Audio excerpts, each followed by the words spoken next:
मला मनापासून स्वीकारलंय? तू उभी का? बैस बैस. हा म्हणजे आम्हाला कळतंय की तुझा या सगळ्यावरती विश्वास बसणं जरा कठीण आहे. भावना, पण खरंच म्हणजे आम्ही तुला स्वीकारलंय, या घरात कुठेही वावरायला परवानगी दिली आहे आणि आमच्या या घरात तू सगळ्यात लाडकी सून आहेस. ही वाक्य कानावर पडली तर किती गोड वाटतं ना ऐकायला. म्हणजे बघ हा, ही सगळी वाक्य तुझ्या कानावर पडू शकतात, तुला तर आवडतीलच ना अशी वाक्य ऐकायला. पण एक अट आहे आमची त्यामागे.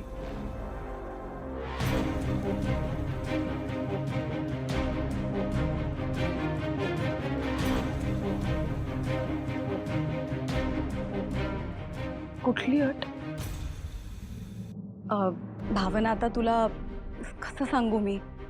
म्हणजे हे बघ, लग्न करून तू या घरात आलीस ना, तेव्हापासून सिद्धूने आमचं ऐकणंच सोडून दिलंय ग. नाही म्हणजे लग्नाआधी सिद्धू आमचं सगळं ऐकायचा, आमच्या शब्दाबाहेर तो कधी गेलाच नाही. पण तू या घरात आल्यापासून सिद्धू अगदी भावनामय झालाय. बघ ना, म्हणजे तो अगदी तुझ्या बाजूने विचार करतो ग नेहमी. तुला जे आवडेल ते बोलतो, तुला जे आवडेल तसा वागतो, तुला जे रुचेल तेच करतोय. म्हणजे कसं आहे ना बघ, गाडे पाटलांची सून म्हणून तुला दर्जा हवा असेल तर तू सिद्धूला आम्ही जे काही सांगतो ते ऐकण्यास भाग पाडशील. ती एक छोटीशी अट आहे.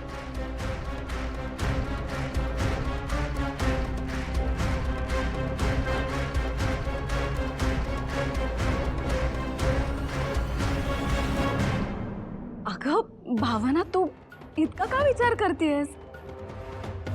हे बघ, आम्ही जे काही सांगतोय ना ते तुझ्यासाठी काही अवघड नाही अगं.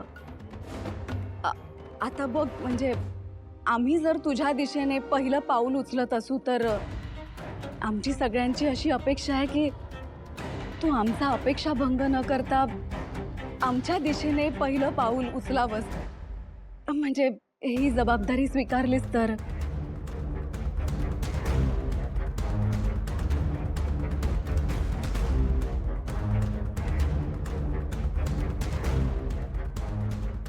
मला मान्य आहे तुमची अट.